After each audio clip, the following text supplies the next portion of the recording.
Hello and welcome to Father's Refuge podcast. My name is James Moffitt, and I'll be your host. Today on Father's Refuge, I'm honored to welcome Dr. Gregg Korbon. Dr. Korbon is not only a physician, but also a father who knows the deep pain of losing a child. Through his own journey of grief, he has found purpose in helping others navigate the unimaginable. He speaks with authenticity, compassion, and hope, reminding us that while loss forever changes us, it does not have to define us. On this episode, we'll talk about his story, the lessons he's learned, and how fathers can find strength, healing, and even meaning after loss. Dr. Korbon, thank you for being here. Thank you for having me. Yeah, do me a favor and introduce yourself to the listening audience. All right. Well, I'm an old guy. I'm a retired anesthesiologist. I retired 3 years ago at 74, and I still work as a medical examiner just to try and keep my physician skills of some use. And I've got a long-term interest in outdoor education and team building, stuff like that. And for the last 30 years since my son died, I guess you would say I'm become a mystic in that my son died in such a way that he left this huge mystery. And in exploring it, I discovered that there was a lot more going on to reality than I had thought. And so for the last 30 years, I've been trying to understand and following up different leads, having some amazing experiences and wonderful teachers. The first teacher was Brian. And then after he left, in his emptiness, all these other incredible teachers showed up. So it's been an interesting story, which I'm happy to share. I'm so sorry for your loss. This is not a club that anybody wants to be a member of. You just kind of find yourself here and you look around and go, oh, wow, this sucks. Yeah, it's kind of like after Brian died, he died at age 9. And then we started going to the Compassionate Friends support group. Yeah. And that's, as a physician, what I discovered was that I had been very afraid of death. And most physicians, of the general people that you run into, physicians are some of the most afraid of death and have trouble talking about it and stuff like that. So when we got to Compassionate Friends and we started sharing stories, it was all new experience for me. And I learned a lot from the other parents. I also learned that my experience, which I thought was like incredibly unique, was not as unusual as I had thought. Yeah. Well, can you share a little bit about your loss, your journey with your son, and Sure. What transpired? Yeah. Now, it's not your typical loss because, I mean, when Brian died, he'd been kind of telling us for about 6 months he was going to die, even though he was in good health. And it didn't make any sense at all. But it was like so well orchestrated. It was like, how do you grieve something that was supposed to happen? That was a thing that was different with my grief journey, is that he was moving towards his death and becoming more joyful. And then he died scoring the first run of his Little League career, and he was the happiest little boy. And it was a magical day. It was the most beautiful spring day I'd ever seen. He'd given himself a going away party that morning, left behind a sign, Brian's on a trip, don't worry about me, left behind gifts, stuff like that. So, and then all this paranormal stuff was happening before, during, and after. So it was clearly, an event that was supposed to happen. So, which is different than most people when they lose a child. Right. So that became kind of my unusual part of the story to share. So let me go back to when it first started. We were getting ready for Brian's 9th birthday in January, and he said he didn't want to celebrate his birthday; it would bring his death closer, and he wouldn't live till double digits, which was age 10. And then there was no reason for that. He'd had heart surgery when he was a baby, but he'd gotten a complete, clear bill of health. We were told he would have a normal life. He had no symptoms.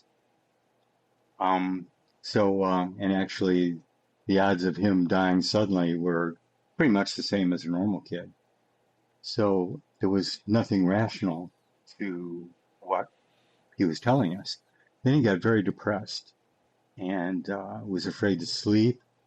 And my wife, who's a pastoral counselor and a minister, and my specialty was pain therapy, anesthesia and pain therapy, and which is mostly psychology. So I was used to being around psychological stuff all the time. And we couldn't find any reason, anything to do. So we took him to a therapist, which he enjoyed, and the therapist really enjoyed Brian. Now, Brian was a very unusual child. He was extremely gifted, and I always prided myself on being bright, but he was way brighter than I was, and he would write beautiful poetry, which I couldn't do. And he loved entertaining people, and he was just full of joy. And he would go up we were at a summer camp, and they had talent night. So he went up on the stage and started giving a talk about karate, which he'd been taking for a few months, and started improvising a karate form. And it was like he was creating this incredibly beautiful dance that none of us had ever seen before. My wife and I looked at each other and just went, wow.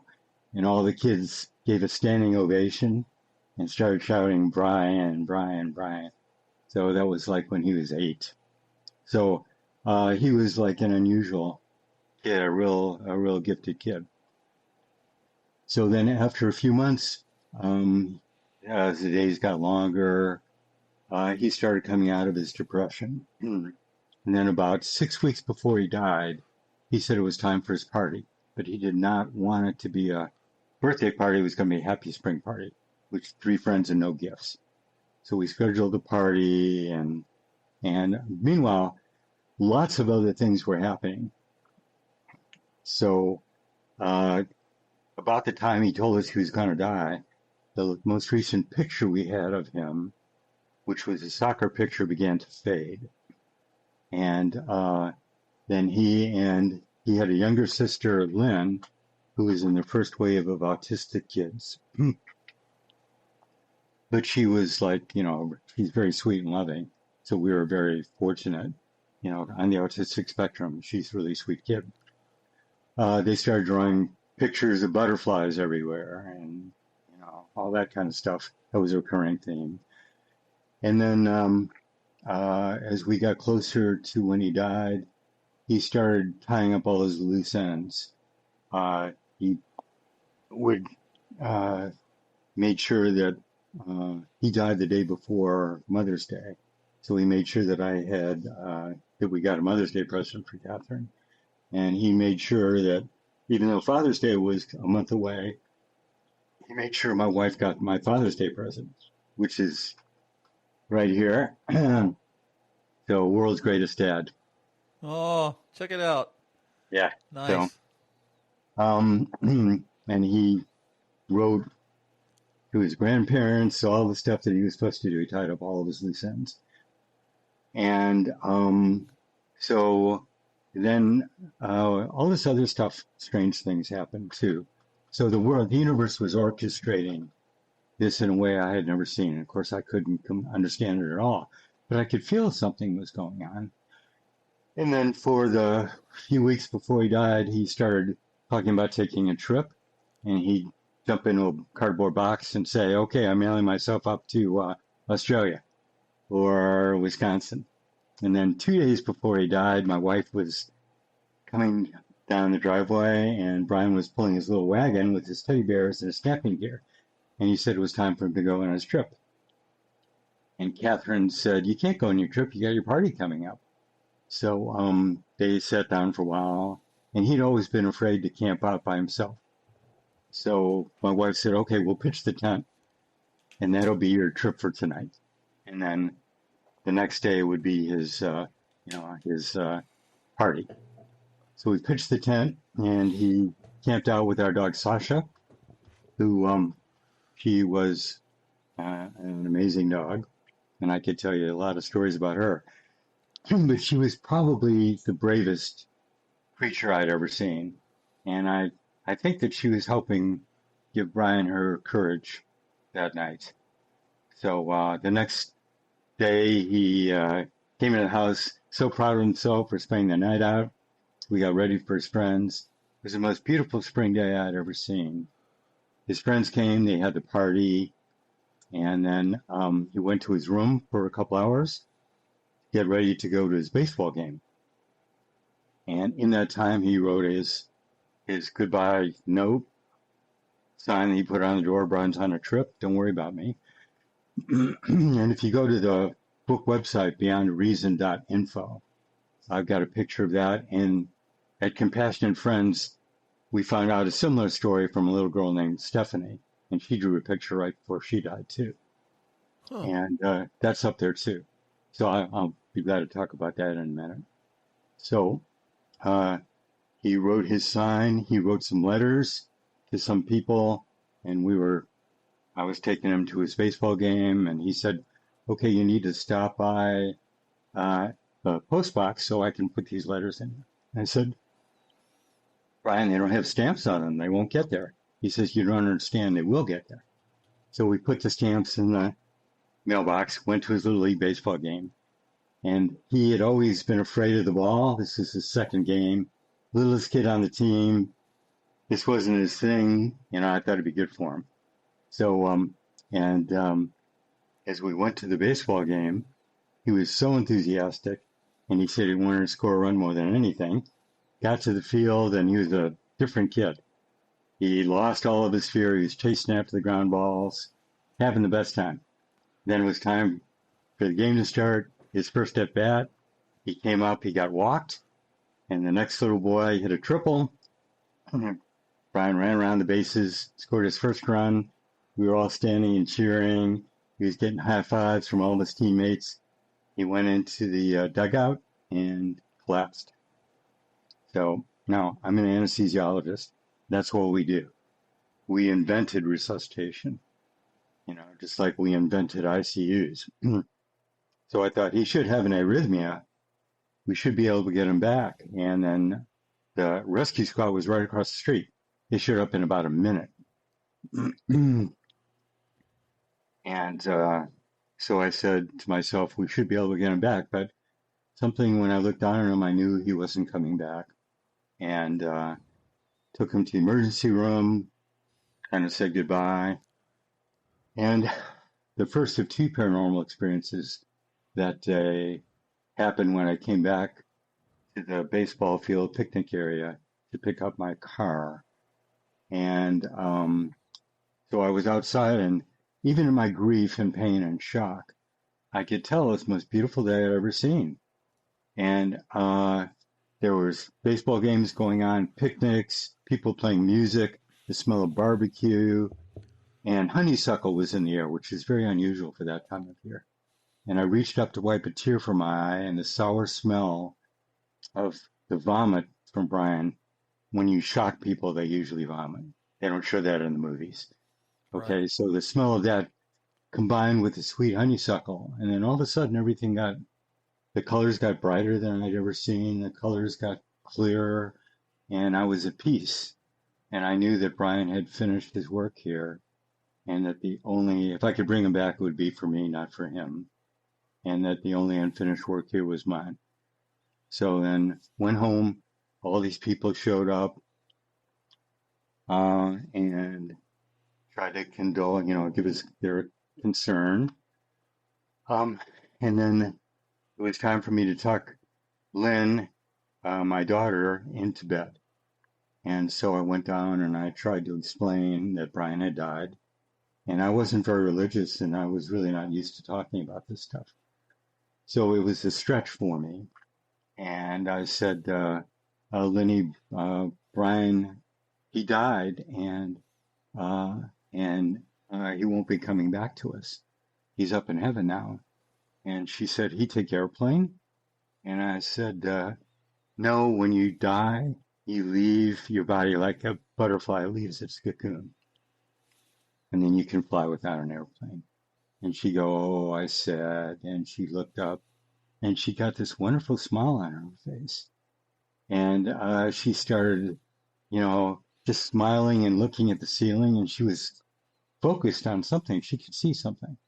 And I wondered, what is it she could see? And then I felt the bed vibrating, and I could see a river of energy waves carrying us along that I had never seen before. And somehow I knew it had always been there, but I could never see it. And that Brian was now part of this river and carrying us along. And what the river was a mystery that I talk about and then kind of get closure at the end of the book that I wrote. Brian, I am the river. I was the body, was the stone. I am the river. So. And what's the name of the website? I want to bring it up. Yeah, sure. It's www.beyondreason.info, I-N-F-O. And so there's a link to the Amazon book. There's some information on there to give you an overall feeling for all the paranormal stuff that I discovered. I mean, I had just, the fellow right here in Charlottesville where I live, I had no idea. Let's see. Yeah. That's, we're revising it. It's an old-fashioned website, but it's got the content on there is good. It's got a few people wrote songs about Brian. They were inspired, and there's a music video on there, as well as we were on StoryCorps on NPR, and that was the first public, the story was so paranormal that the media wouldn't touch it. And that was like one of the big mysteries that I had, and I'm just beginning to get an idea why that might be. But all these people, he died on the ball field. He made it on national news. Reporters would call, and I would say, yeah, there's Stephanie. Okay. So there's Brian's sign. Brian's on a trip. Do not worry about me. Now, after the first year of, after going to Compassion Friends, I shared Brian's story, and took about 10 minutes. And then, amazingly, all these other parents started talking about their unusual, stories. So about, of about 8 parents who were living with their kids, 4 had stories. And their kids had died unexpectedly. And that upper left picture is of Brian at the age of 2 months, like 2 months. And then I talk about all the things I've learned about how children are much more spiritual than adults, and tie it into great intelligence and some of the stories that came out of that. So one mother who was a radiology tech that worked in my hospital started talking about her daughter, Stephanie. Stephanie was 4 years old, and she said she was this really gifted little girl. She was artistic and joyful, and every day she said, "You know what? I love you with a mad passion." Imagine that in a 4-year-old. And she said she always said she never wanted to grow up and go to school like the other children. And so she died at a daycare, and she went on the slide, and a ribbon caught around her neck and strangled her. So 20 minutes before she died, she drew that picture of her in dark colors being strangled. But over on the side is her in bright colors, putting on a halo with an angel up in the sky, dropping halos down to her. So, welcome to my world. That's the kind of stuff that kept happening. Wow. Those are certainly unique stories. And I'm sorry for your loss, but I appreciate you sharing that story with us. I'm sure it will resonate with some people. Well, yeah, it brings up the grief as a spiritual pathway, which for me it was. I mean, I was an agnostic. I'd had paranormal experiences, but I denied them. But the fact Brian showed us that there was much more going on, and then all of these teachers showed up. So the fellow who wrote the book Magical Child, Joseph Chilton Pierce, um, turns out lives, and he was very spiritual and spent his summers on an ashram in India. And he wrote the book Crack in the Cosmic A, bunch of books, and Magical Child. And he traveled around the world and met these most gifted children in the world, the ones that had great, magical powers, remembered past lives, could read your mind. And so he would share his stories with me, most of which were not written down anywhere. He said, "Joe, this is amazing. You should write this stuff down so other people can learn." So um, he happened to be right in my own backyard. Charlottesville, as it turns out, is like a spiritual center for the Western world, which at the time I had no idea. But the first books on out-of-body experiences were Bob Monroe. Ever heard of the Monroe Institute? Oh, yeah. Okay. So Bob was a friend of mine. And because he moved, Joe Pierce lived off grid down south of Charlottesville, about half an hour. And he was a friend of Bob Monroe. So Bob Monroe bought the land next to him, created the Monroe Institute. He wrote the first books in the Western world on out-of-body experience.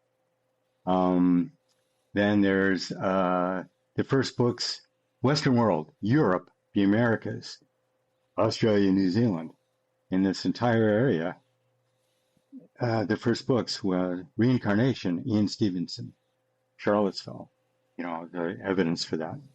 Life After Death, Near-Death Experiences, Raymond Moody, Charlottesville.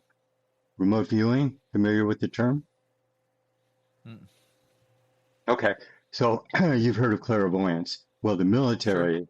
yeah, the military was aware that the Russians in the 70s were using psychics to find information and spy, like on the Pentagon. So they created a unit called Stargate, it changed names, to try and see if we could do that too. And remote viewer 001, Joe McMonagle, still one of the best in the world. He's a friend of mine. And so he did a lot of stuff, like found crashed airplanes and stuff that nobody else could do. So he lives here. Let's see. Oh, so anyhow, to say that it's kind of like a coincidence that all these people showed up right in my backyard right when I was looking. You've heard when the student is ready, the teacher will appear. So that's kind of the way it worked out. I got you.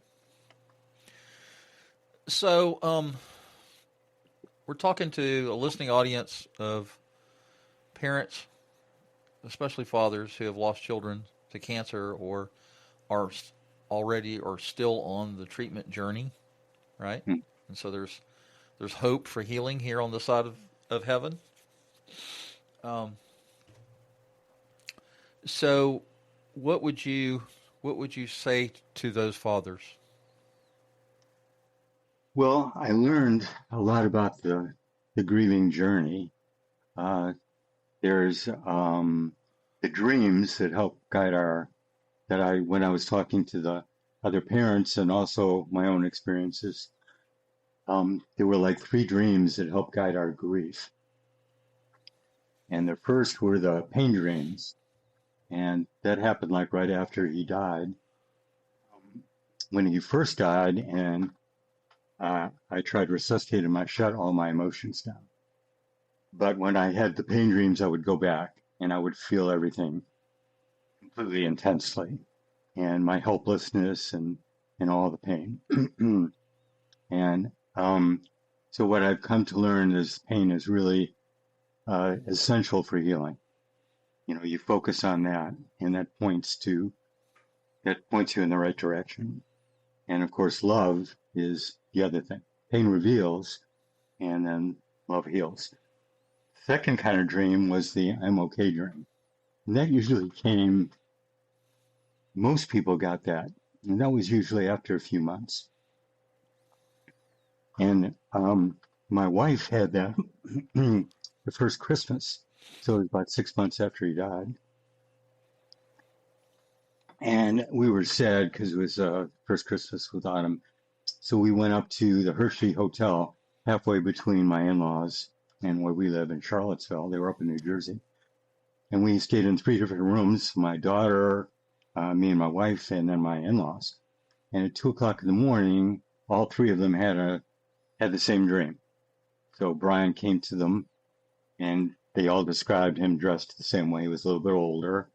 The I'm okay dream, you know, they're older, they're happy, and they tell you that you don't need to worry about them. You know, the problems are yours, but they're okay. So everybody woke up at 2:00 in the morning, and Catherine told me, and I was kind of jealous because I kind of wanted that too. My I'm okay dream came later, but it was similar to that. And then the third one, not everybody gets, is the goodbye dream, and that's where sometimes years later, and in their dream you see them, they become older, and you have you reunite, both say how much you love each other, and they tell you it's time for them to go, for you to let go and continue on your way so they can continue on their way too. So those are the 3 dreams that I saw come up time and again when I was talking to grieving parents, as well as having them myself. So you get guidance in dreams. That's one thing. And the other is that the emptiness that you feel, that if you allow it, it will be like a fountain. If you allow yourself to experience the emptiness, things will come from it. The emptiness with the love that you felt for your loved one. Now, for the parents that are dealing with a dying child, that's different. So, all I can say is, my thoughts and prayers are with you. That's the hardest thing a parent can go through. But it seems to have a purpose. And years later, just like Brian's death, when I read through the reviews of the people that have read the book or heard the story, I usually can get through a few before I start crying, because his story has been helpful to other grieving parents and other people. Okay. That's I have to tell you, this is different. It's unique, and I'm glad that you're sharing this story in the way that you're sharing it. And I know it's certainly very real to you, and not trying to be funny. I think that's an understatement. Yes. And I mean, I don't think any of us have all the answers. right? We all Oh go no. Oh no. we all go through the grief process, and we all have our uh, stories that we tell, and things that we experience. And I certainly believe that there is a spiritual realm all around us right now, as well as there's a spiritual realm when we leave this earth, right? When we pass on. I don't think death is final. I think our spirits live on forever. And there's probably a lot of debate about heaven and hell and all this other kind of stuff. And I have my faith, my belief system, that I embrace. But I certainly don't think that I've come to a place of all knowledge or wisdom about all of that. Well, that's okay. That kind of brings up the question. So I get these reporters and I tell them, yeah, sorry about your loss, they would say. And I'd say, but Brian told us he was going to die, and he left behind all this stuff, and all these weird things happened, and nobody would follow up.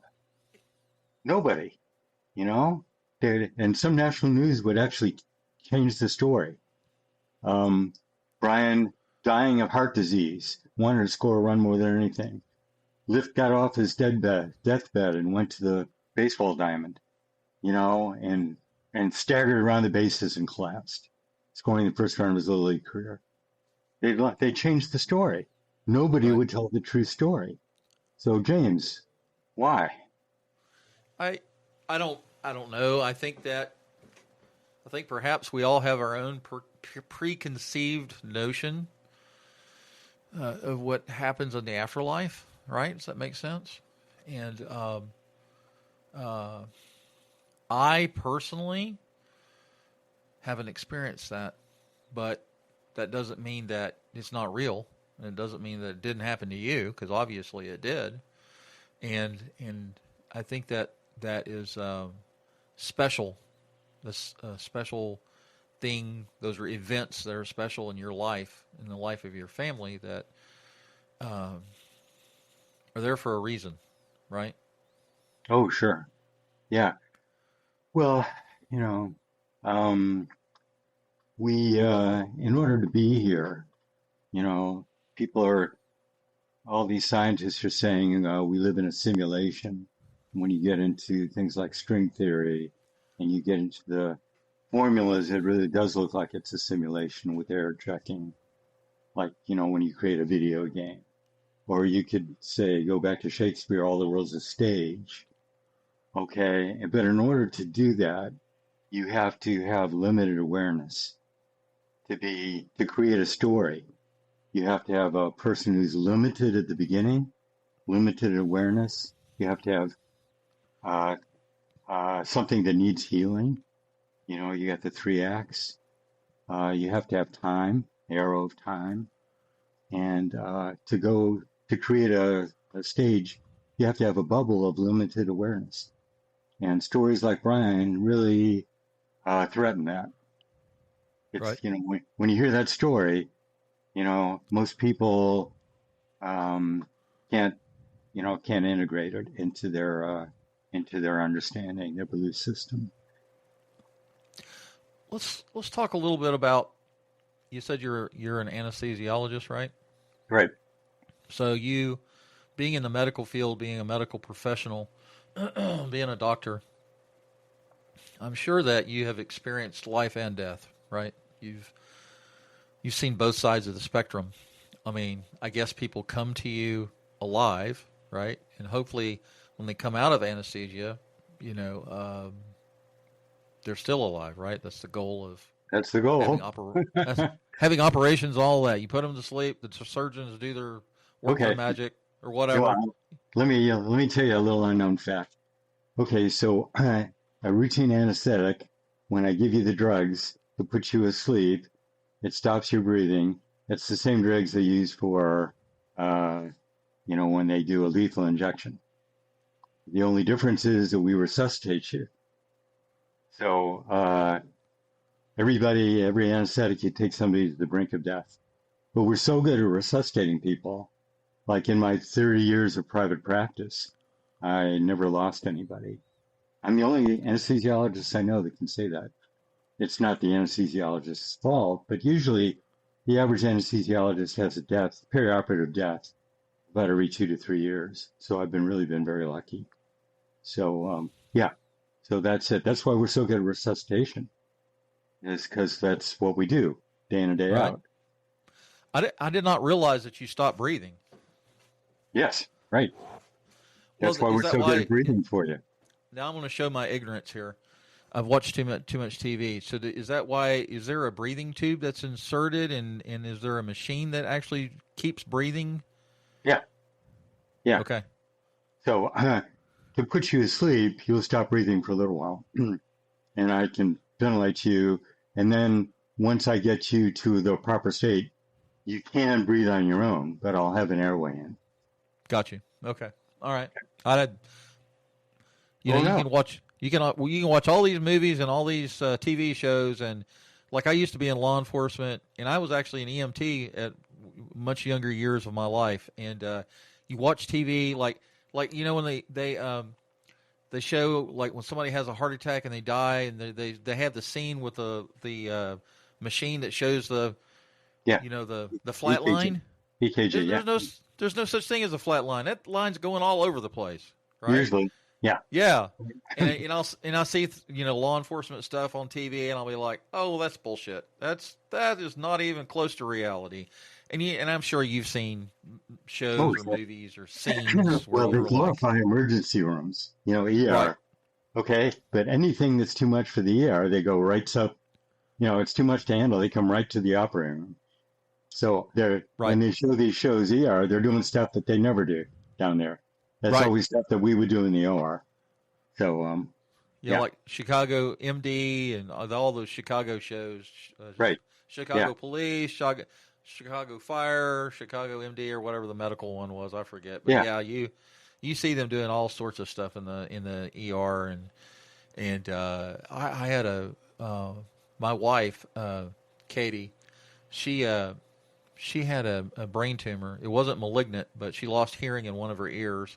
Anyway, she had to have a neurosurgeon go in there and remove as much of it as he could, and they had to actually close off the auditory canal or something like that to one of her ears because she couldn't hear anyway. And anyway, she wound up. They found cancer, found a tumor on one of her ovaries. Long story. They were during one of their surgeries. They were going to put in a line. What's that thing they put in your head? I forget what it's called. Oh, a shunt? Shunt. They put a shunt in her head, and they were going to run it down into her chest cavity. And for some reason, that wasn't working. And they said, "Okay, we'll run it down to the stomach area or the whatever." Mm-hmm. And so they had her in surgery for like 12 hours. And the surgeons came out and pulled me into a conference room and said, "Oh man, we found a cancerous tumor or whatever on your wife's ovary, and we want to remove it while we're in there." Blah blah blah. Well, they couldn't do that because they wanted her to make that decision and not me. Really? And I've never heard of yeah. Well, The nurses and the other doctors in the OR, I signed the permission. I said because I knew my wife would have wanted them to take it out. They were going to do a hysterectomy. That's what it was. They were going to take all of that out while they were in there. So anyway, the doctors and other medical staff in the operating room overrode that and said, no, you can't do that. She has to be conscious and be able to make that decision on her own. Whatever, that happened. that is not the way it's supposed to work. So anyway, during one of those, that was 2016, I almost lost her. She was pretty sick. She had like 3 brain surgeries, like 4 rehabs, and I had to take her to the emergency room. I went down to MUSC, and she was in the emergency room, and I forget what the issue was. She was having problems breathing or something. I don't know. So she was in the ER. Is that South Carolina? Yeah. No, it wasn't. Charleston. It wasn't. Yeah. Yeah. It wasn't a breathing issue. She was dizzy, having pain in her head. Anyway, we told them about the brain tumor and all that, and the neurologist was there at MUSC.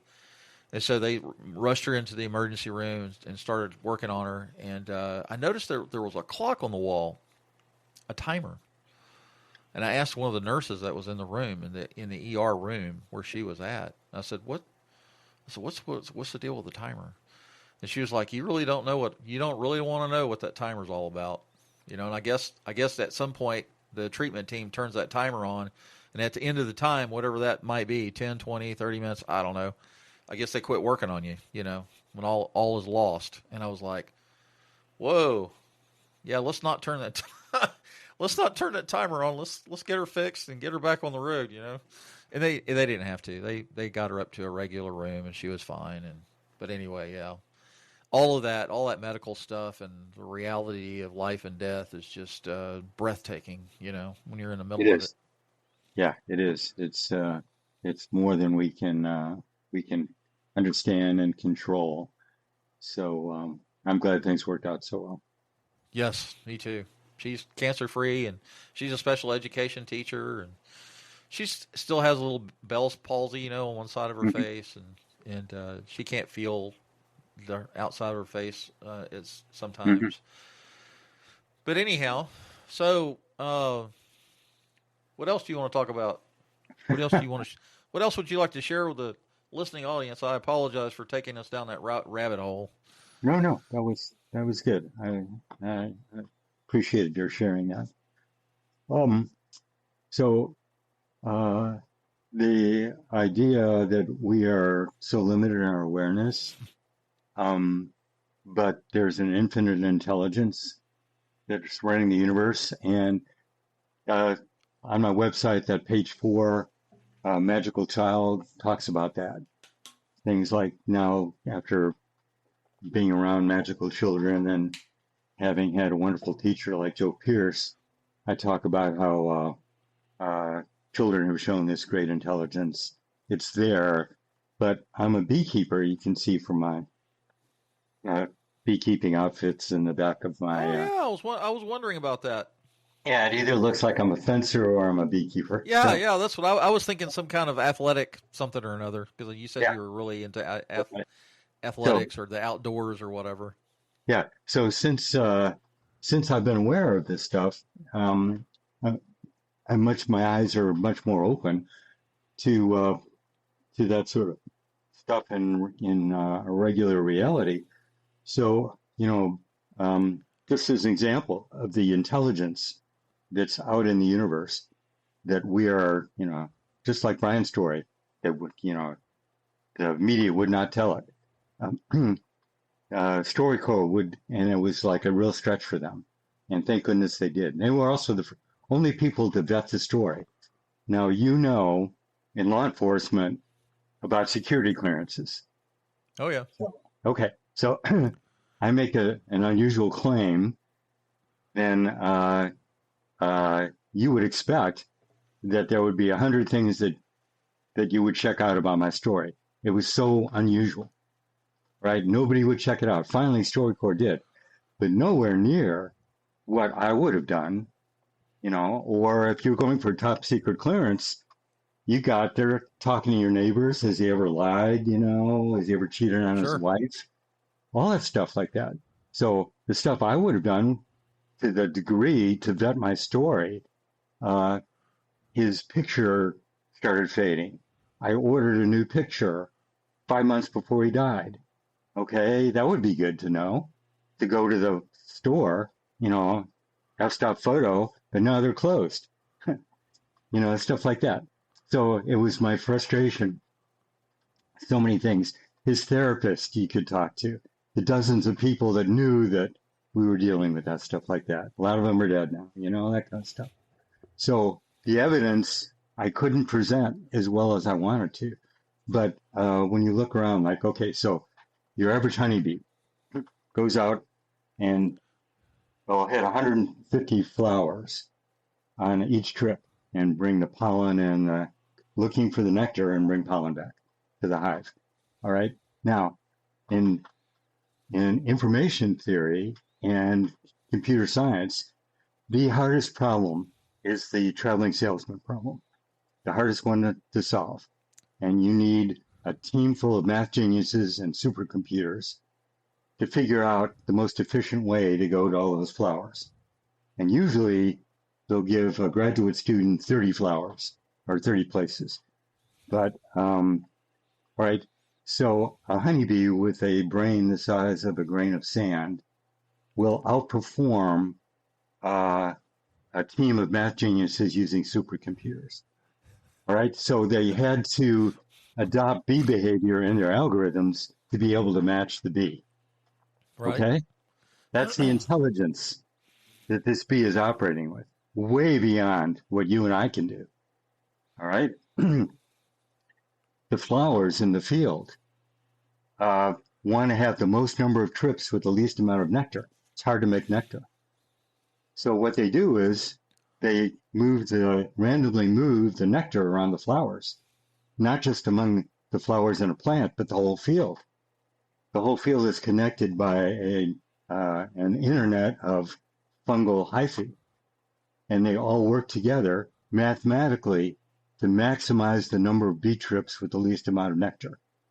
The mathematics of that is more than your average math major, could do without special help.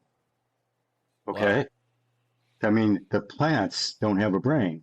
They're operating at a very high level of intelligence. And then you've got spiders that are trying to eat the honeybees. So they put out their web. Spider does not have a brain. And not everyone, but some spiders, which not only is a web, a very complex, well-engineered phenomenon that they somehow know how to do perfectly, but each flower has an ultraviolet landing pattern that the insects use to lure them into the nectar. And so the spiders will recreate that on their web to trick the honeybees into landing on the web. But the spider has never been in the flower, and the flowers change every couple of weeks, and the spider will change the landing pattern to correspond to whatever flower's in bloom. So just to say, just something simple like watching a bee go out and gather nectar, the intelligence is way beyond anything that science can explain. Right. It is pretty wild. Yeah. So, I mean, if they taught that, everybody would believe in God. We wouldn't know what it was, but we would all know that there's something going on. Right. I hear you. Did you watch the movie Beekeeper with Jason Statham? No, but I want to. Was it good? It is out of this world good. If you like action flicks, I don't want to ruin it for you, but it's a story about good overcoming evil. Well, you've got to watch it. If you're a beekeeper, you got to watch it. Yeah. Well, that's the other thing. All the world's a stage. What do you need? You need limited awareness. You need space and time, and you need good and evil. Gotcha. So. All right, Dr. Korbon, thank you for being here, and thank you for sharing your story with us today. To all the fathers listening, remember this is a safe place where your grief matters, and you're never alone. Until next time, take care and hold on to hope. And thank you for the privilege of your time. And thank you, Dr. Korbon. Most welcome. Hello, everyone. James Moffitt here with Father's Refuge podcast. Losing a child to cancer is a grief no parent should walk through alone. The Father's Refuge podcast is a safe place for fathers and parents to share, heal, and find hope in the midst of heartbreak. I'm looking for fathers who are experiencing the grief of losing a child to cancer or are walking the treatment journey with their families. If you would be willing to share your journey with others, contact me at fathersrefuge@proton.me. That's fathersrefuge@proton.me. And now to our featured episode.